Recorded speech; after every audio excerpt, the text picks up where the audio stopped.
The weather outside was damp and chilly, with a light rain falling and a strong wind blowing. In the yard of a rundown house, a young girl was washing laundry in a bowl. The water had long since cooled, and her hands were growing tired. After finishing her work, she began hanging the clothes on the lines. Her neighbor, Mrs. Nance, called out, "Hello, Shannon. May God help you. I see you've been cleaning since morning, and you've even done the laundry too. Well done. You've tidied up the yard as well. I brought you some milk and a raspberry pie. Sit down, rest, and eat. You must be tired. You can't overdo it in your condition."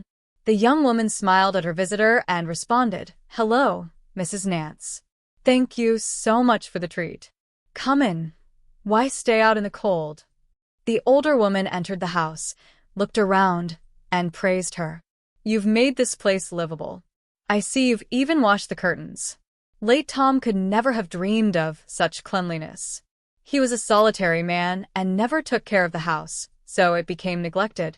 "It's good that you moved in, otherwise, some drunks might have taken over and caused trouble." Shannon felt warmth from the neighbor's kind words. She began bustling around, putting a kettle on the stove and searching for tea. As they chatted, Shannon ate the neighbor's pie and offered her some apples from the abandoned orchard. Mrs. Nance looked at Shannon carefully and shook her head. "You're a good girl, not lazy and hardworking. But tell me, how did you end up on the streets and pregnant by someone you don't even know? You're still a child yourself. Don't you have any family to help you? It's difficult to be alone with a baby." Shannon frowned and shook her head. "I'm an orphan, Mrs. Nance. I was raised in an orphanage.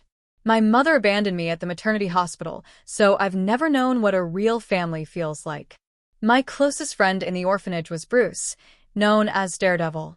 Everyone feared him because he didn't tolerate offenses and listened to no one. But I cared for him, first like a brother and a friend. Eventually, we fell in love. Bruce convinced me to run away from the orphanage. He described freedom so beautifully, a life beyond the iron fences where we could love each other and travel the world without punishment or restrictions. I was sick of that place, so I agreed to go with him. I was 16 and he was 17. It felt like our whole life was ahead of us. But things didn't go as planned. We fled, hopping on a train and traveling 1,000 kilometers without tickets, evading controllers and workers. It felt exciting back then. That's how we ended up here. But then what? We had no place to live, no money. Bruce's friend, also a former orphan, took us in. I was still just a child, without a job or papers. Eventually, Bruce began stealing wallets and phones from people at the market. He kept this from me, claiming he was moonlighting by unloading trucks. I was naive enough to believe him. After some time, we rented a room, and I found a job at a fruit stand. Life seemed to improve, and I thought we'd always be together. Then I found out I was pregnant. It shocked both of us. We weren't ready to be parents, and I was only 18. Our arguments grew worse. I wanted us to get married for the child's sake, but Bruce insisted I have an abortion. Then the police came, and Bruce was taken away right in front of me. I found out the truth. Everything, even the burnings he gave me, were stolen. Bruce was sentenced to 5 years in jail. The landlord evicted me, and I was left homeless, wandering the streets. Thank you for letting me stay here, Mrs. Nance. It's far better than living on the streets. I don't know what my next steps will be. I've regretted running away from the orphanage 100 times over. I could have had a place to live and learned a profession, but I was foolish. The neighbor shook her head in pity. You've had a tough time, haven't you? Stay strong, my girl. Come to me if you need anything. I need to go now. My husband is probably looking for me. After Mrs. Nance left, Shannon felt overwhelmed with painful memories and fears about her uncertain future. She got dressed and decided to go to the store, where food was being sold at a discount. On her way, she stopped at a bridge, resting her elbows on the railing and staring down at the water. Sometimes, deep despair would creep in, filling her thoughts with darkness. But she never dared to act on them. Instead, she fell into a stupor, watching the water flow by. Suddenly, an expensive car screeched to a halt nearby. An elegantly dressed woman stepped out and purposefully approached Shannon. Startled, Shannon grew nervous, unsure of the woman's intentions. The stranger smiled warmly. "I'm sorry if I startled you. I was passing by and thought you might be in distress. I couldn't help but stop." Shannon stammered. "I was just lost in thought." "I'm okay, really. Thank you." The stranger's gaze dropped to Shannon's slightly protruding belly under her old sweater. "Listen," she began carefully, "would you like to earn a substantial amount of money for doing almost nothing? My name is Tracy. What's yours?" Shannon blinked in confusion. "I'm Shannon. I don't understand. How can someone offer money for nothing? I'm suspicious, but I admit I could use every cent right now." Tracy smiled patiently. "That's right, you're pregnant. Exactly what I need. My fiancé is a wealthy businessman. We're getting married, but I lied to him about being pregnant. I even wore a fake belly pad. Now he's insisting on ultrasound results, and I can't delay it any longer. You and I look similar, hair color, height, figure. I want you to go to the clinic for me. My fiancé chose the clinic, so everything is arranged. You'll undergo the ultrasound, take the results, and give them to me. I'll pay you generously. Will you agree?" Shannon was taken aback. "Why are you doing this? Won't your fiancé find out eventually?" Tracy waved her hand dismissively. "What do you care? I'll just say I lost the baby. The main thing is to get married first. After that, I'll figure it out. So, do you need money, or should I find someone else?" Shannon hesitated, her mind torn. She knew it was wrong, but desperation gnawed at her. Where else could she find money for her baby? Finally, she nodded. "Okay, I'll do it." "Where and when?"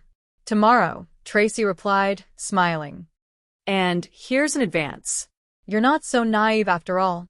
Tracy put Shannon in her car and drove her to a beauty salon. For hours, Shannon underwent a transformation: masks, facial massages, manicures, and a haircut identical to Tracy's. When she stepped out of the fitting room in a long, elegant dress and polished boots, she barely recognized herself.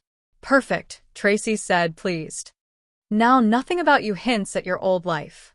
Wait for me tomorrow at 9 o'clock outside the clinic." Them were hesitant to express their feelings. Martin struggled with his emotions, unsure whether Shannon would accept him as anything more than a kind benefactor. Meanwhile, Shannon, though grateful, feared that Martin's generosity stemmed purely from pity, and she dared not dream beyond her current reality. One afternoon, as Martin played with baby Kobe in the garden, Shannon quietly approached. She hesitated, wringing her hands nervously before finally speaking. "Mr. Lewis, you've done so much for me. I'll never be able to repay you. But I think it's time I find a place of my own. You've already helped more than I could ever ask for." Martin froze mid-play, his smile fading as he turned to look at her. "Why would you leave?" he asked softly.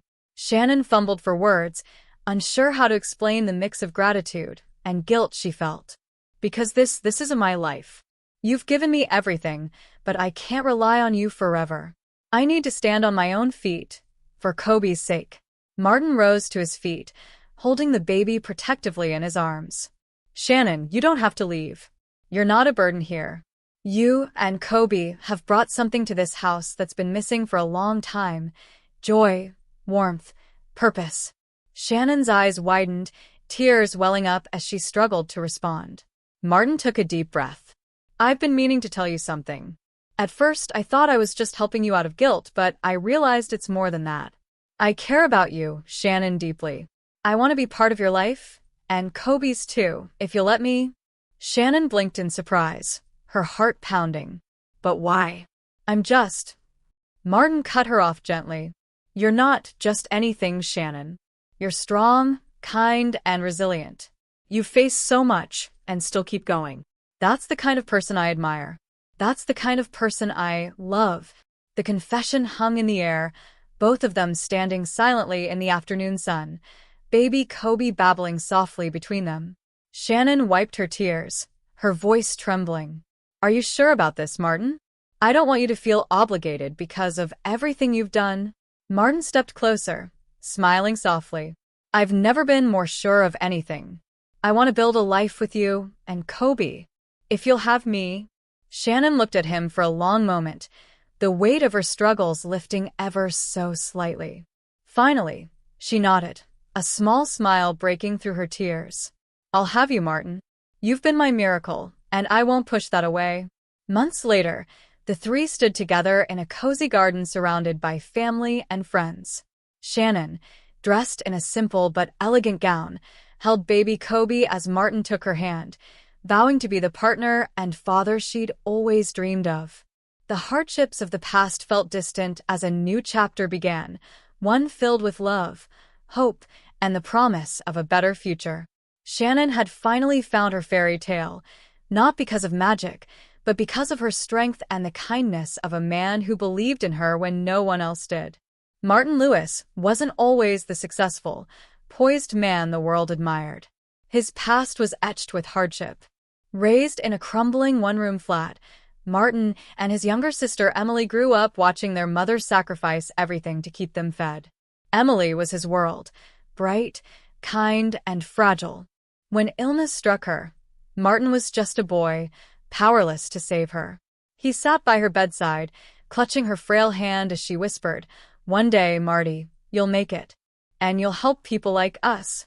He promised her that he would, but when she passed, the guilt lodged deep in his heart, never leaving him.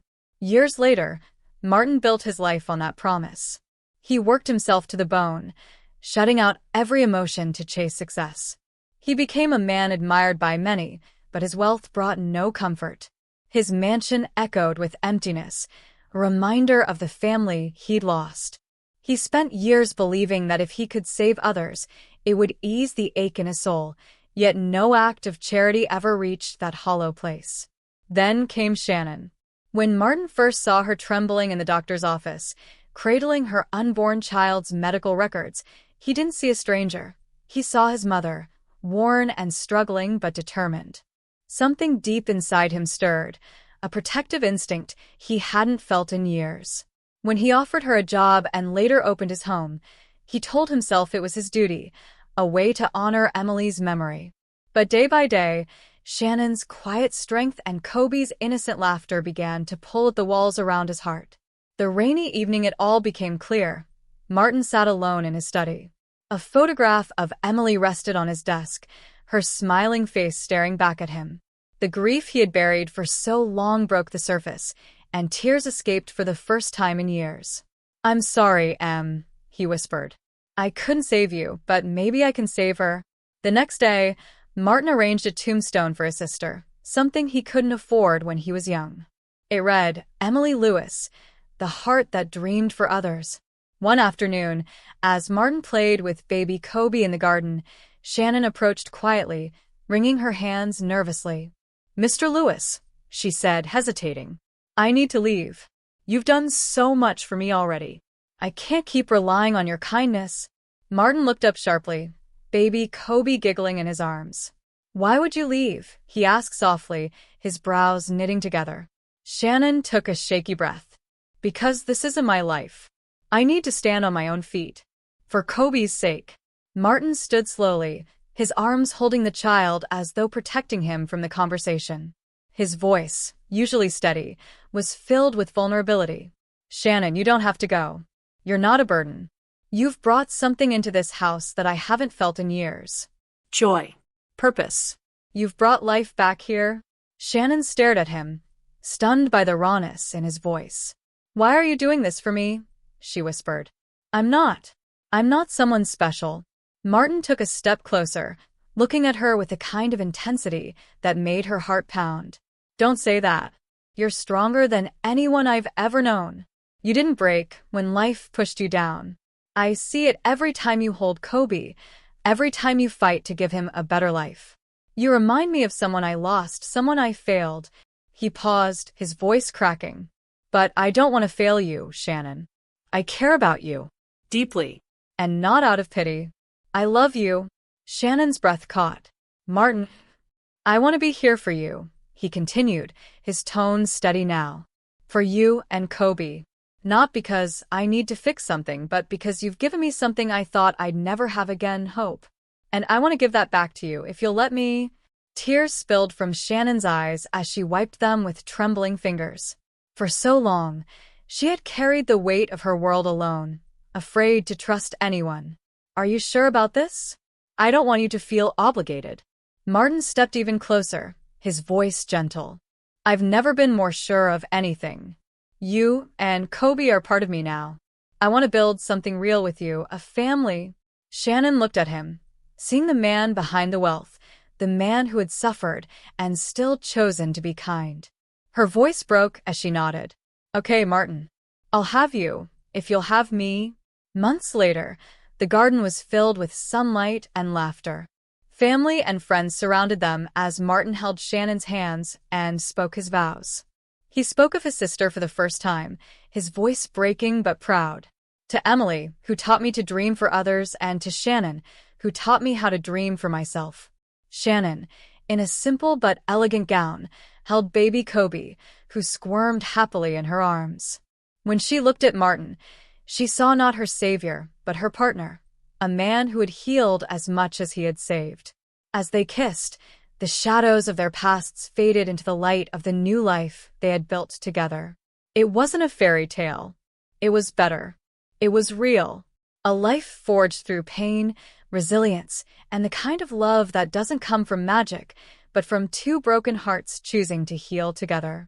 And in that moment, Martin knew Emily was smiling down at him, her dream finally fulfilled.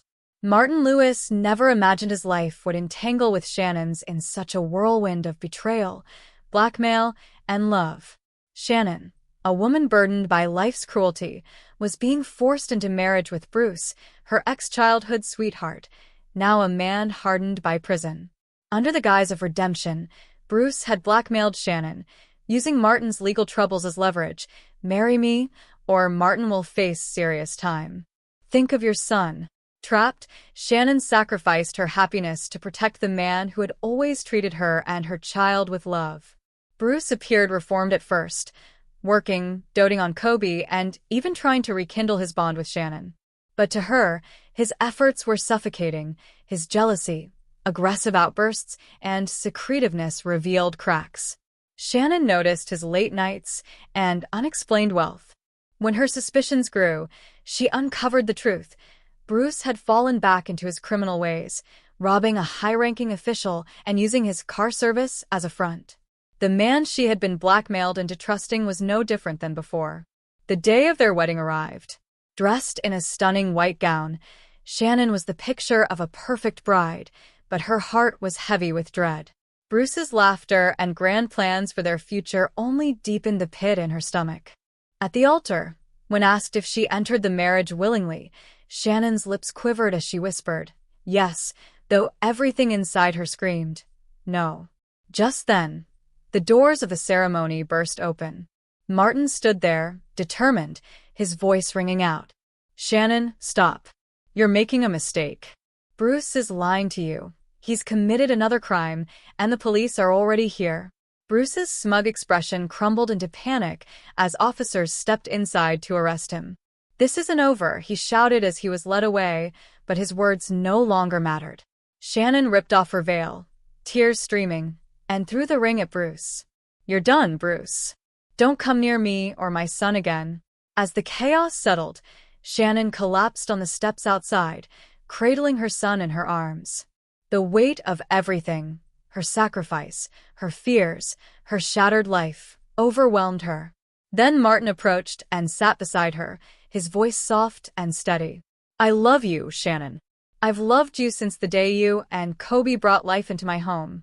I know Bruce made you feel trapped, and I know you were only protecting me. But you don't have to suffer anymore. Let me take care of you. Let me give you and Kobe the life you deserve.